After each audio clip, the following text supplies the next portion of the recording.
जहाँ तक कि आप पीएफआई पे आप करेंगे तो ये हमेशा विवादितों में ही रहा है। 12 में, नागरिकता संशोधन में, हिजाब में, इन सब पे जितना भी है आपका ये सिर्फ विवादित ही चर्चों में आया। पीएफआई को सही बैन किया गया है क्योंकि आप इसकी लगातार गतिविधियां देखेंगे तो वो देश के हित में नहीं थी। नमस्कार, आप सभी का स्वागत है फियरलेस इंडिया में और मैं हूं स्नेहा आपके साथ। तो जैसा कि हम सब जानते हैं पीएफआई आजकल सुर्खियों में बना हुआ है और पीएफआई पर सरकार ने 5 साल का बैन लगा दिया है। तो वहीं आज उन्होंने पीएफआई के ऑफिशियल अकाउंट को भी बैन कर दिया है। तो ऐसे में हम जुड़े हैं कुछ वकील के साथ जो कि सुप्रीम कोर्ट से हैं, उनसे जानेंगे कि पीएफआई पर आखिर 5 साल का बैन ही क्यों लगा है और साथ ही ये भी जानेंगे कि पीएफआई को लेकर और भी क्या कानूनी प्रक्रिया चलेगी। तो आइए बात करते हैं इनसे। Hello ma'am. नमस्कार, मेरा नाम Vaishali Singh, advocate Delhi high court. PFI एक इस्लामिक संगठन है जो 2006 में बनी थी। इनका मेन मोटो था जो माइनर पीपल हैं उनकी एक आवाज़ बनने का। लेकिन टाइम टू टाइम ये चीज़ सामने आई है कि इनकी जो एक्टिविटीज़ हैं वो एंटी सोशल और एंटी नेशनल रही है। और पीएफआई मर्ज हुई थी 3 संगठनों के साथ, केडीएफ, एनडीएफ और एमएनपी। तो जिस तरह से पहले सिमी था, सिमी पर पहले 2 साल का बैन लगा, फिर उसके बाद वो परमानेंट बैन हो गया। तो इसी तरह क्या पीएफआई पर 5 साल का बैन लगाना फिर कंटिन्यूस अगर बैन कर दिया जाए तो क्या पहला कदम है कानून की तरफ से?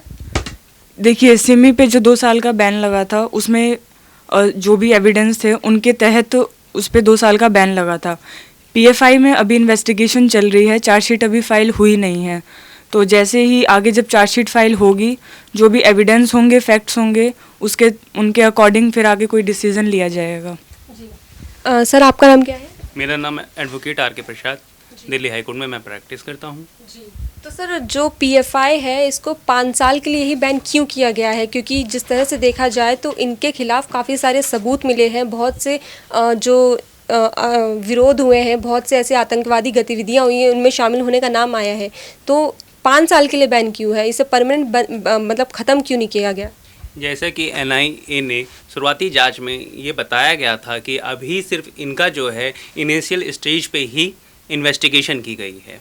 जैसा कि मैम ने भी बताया कि अभी जो है शुरुआती जांच कर रही है एनआईए ने, सिर्फ आपको यहाँ पे सिर्फ एविडेंस और कुछ अभी तथ्य जारी हुए हैं। अभी चार्जशीट फाइल नहीं किया गया है। चार्जशीट फाइल होते ही इस पे 5 साल या पूरे प्रति बैन कर दिया जाएगा। ये उस टाइप का पार्ट है, ये कोर्ट का, न्यायालय का है पार्ट। और जहाँ तक कि मैं ये कहना चाहूँगा कि जो कोर्ट का डिसीज़न है अभी कोर्ट पे छोड़ दिया जाए, इस पे फ्यूचर में नहीं लिया जाए कि ये बैन होगा कि नहीं होगा। ये न्यायालय का है और न्यायालय अपना जजमेंट सुनाएगी। इन सब पर जैसे सरकार फैसला ले रही है तो वहीं वकील, आप लोग उन पर क्या सोचते हैं? क्योंकि विपक्षी दल के जो नेता हैं वो कह रहे हैं कि भाजपा जो है डेमोक्रेसी की हत्या कर रही है इन सबको चलाकर। वो पीएफआई के कुछ समर्थन में भी हैं, कुछ पीएफआई के खिलाफ भी हैं। तो वहीं पर आप लोगों का क्या कहना है कि जो कानूनी प्रक्रिया चल रही है उसको कैसे आप देख रहे हैं? देखिए, इसको तो अभी राजनीतिक के आधार पर नहीं हमें जजमेंट दे देना चाहिए, क्योंकि मीडिया एक ऐसा माध्यम है कि जिस पे लोगों की एक ट्रस्ट बना हुआ है।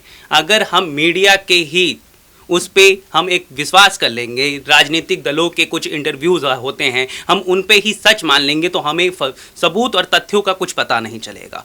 हमें फैक्ट्स और ग्राउंड्स हमें कुछ पता नहीं है। अगर एनआईए ने एलिगेशन लगाए, जैसे कि आप देख सकते हैं कि 2012 से इनका नाम सिर्फ विवादितों में रहा है।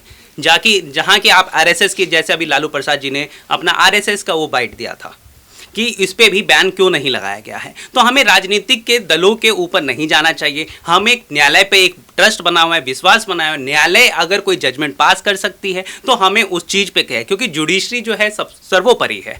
सुप्रीम कोर्ट का ऑर्डर, हमें उसका इंतजार करना चाहिए कि अगर पीएफआई बैन करते हैं तो उस पर सुप्रीम कोर्ट अपना क्या ऑब्जर्वेशन रखती है, या कोई कोर्ट है तो क्या अपना ऑब्जर्वेशन रखती है, उसके आधार पर हमें कुछ समझना चाहिए। मैं पहले ये कहूँगा कि राजनीतिक दलों के आधार पर हमें नहीं जाना चाहिए। मैम, आप मुझे ये बताइए कि जैसे सिमी आया, फिर पीएफआई आया, ऐसे लगातार अगर संगठन आते रहेंगे तो इससे रोकथाम के लिए क्या कानून पास होना चाहिए या फिर क्या कानून प्रक्रिया होनी चाहिए जिससे कि ऐसा संगठन दोबारा न बन सके? क्योंकि जिस तरह से देखा जा रहा है पीएफआई, सिमी जो है आतंकी संगठनों में शामिल था। इससे देश को काफ़ी खतरा था, यहाँ तक कि पीएम को भी खतरे में डालने की बात कही गई थी, उन पर हमला कराने की बात कही गई थी। तो ऐसे में जो कानून है वो किस तरह से ऐसे जो संगठन है इनको ख़त्म करने की, जड़ से मिटाने की कोई प्रक्रिया लागू करेगी? देखिए, जब भी कोई ऑर्गेनाइजेशन बनता है तो उसमें सबसे पहले हमको ये करना चाहिए कि उस ऑर्गेनाइजेशन का पूरा बैकग्राउंड आप चेक करें, उसकी हिस्ट्री से लेके उसके प्रेजेंट तक को। अगर आपको लगता है कि सारी चीज़ें फैक्ट्स उसके देखिए कि उसका मोटो क्या है सबसे पहले उस ऑर्गेनाइजेशन का। अगर उसका कोई मोटो है तो उस मोटो के पीछे उनका ऑब्जेक्ट क्या है। अगर वो सारी चीज़ें आपको ठीक लगती हैं फिर उस ऑर्गेनाइजेशन को आगे बढ़ने देना चाहिए। अच्छा, ये यूएपीए जो एक्ट है इसके बारे में थोड़ा एक्सप्लेन करें आप। देखिए, यूएपीए एक्ट सेक्शन 10 में इसकी पनिशमेंट दी गई है अनलॉफुल एक्टिविटीज़ के अंडर, जिसमें 2 इयर्स है विद फाइन। वो ज़्यादा लाइफ इम्प्रिजमेंट भी हो सकता है और डेथ पेनल्टी भी है। अगर किसी ने किसी को लाइफ के साथ प्रॉब्लम किया है या लाइफ थ्रेट दिया गया है या किसी की डेथ हुई है तो उसके अंडर डेथ सेंटेंस भी है यूएपीए के अंडर।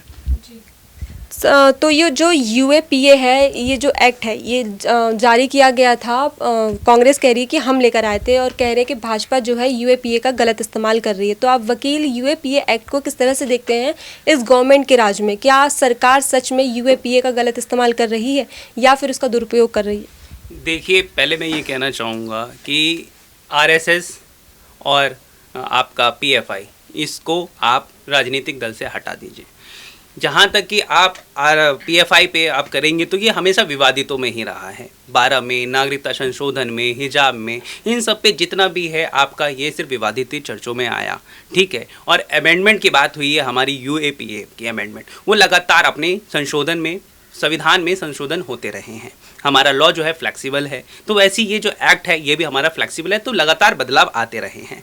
और इस बात पर मैं ये कहना चाहूँगा कि आपका यूएपीए के एक्ट के अंदर अगर ये पनिशमेंट दी गई है या इसको बंद किया गया है आपका पीएफआई को, तो इस पर आरएसएस को भी पहले भी बंद हुई थी, आरएसएस भी बंद हुई है, ठीक है। और इसका बट आरएसएस का आपका आईएसआई से लिंक ये नहीं बताया गया और आपका आतंकवादी गतिविधियों का नहीं बताया गया। तो इस पे जबकि आप पीएफआई का देखेंगे तो आप 12, 13, 14, 15 इस हिसाब से साल भर देखिए, उनका कहीं ना कहीं उनका नाम दिया गया है। एनआईए ने अपनी चार्जशीट में फाइल की गई है, कोर्ट में इनके न्यायालय के ऊपर चला गया है। तो हमें राजनीतिक दल पर नहीं जाना चाहिए, जैसा कि मैंने पहले भी बताया हूँ, हमें पहले कोर्ट के और न्यायालय के उनके आदेशों का पालन करना चाहिए। सर, आपका नाम क्या है?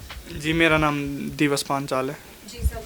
सर, आप बताइए, यूएपीए के अंडर पीएफआई को बैन किया गया है, तो इस पर आपकी क्या राय है?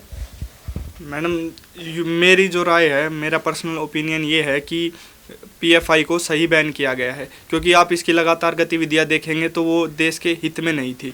इनके डायरेक्ट लिंक अगर आतंकवादियों से बताए जा रहे हैं और इनके पास हथियार मिले हैं, बम वगैरह मिले गए हैं, तो ये हमारे देश के लिए कोई अच्छी चीज़ तो है नहीं। ये गुप्त तरीके से ही रख रहे थे और इनके लिंक भी है, तो मेरे हिसाब से तो ये सही बैन किया गया है।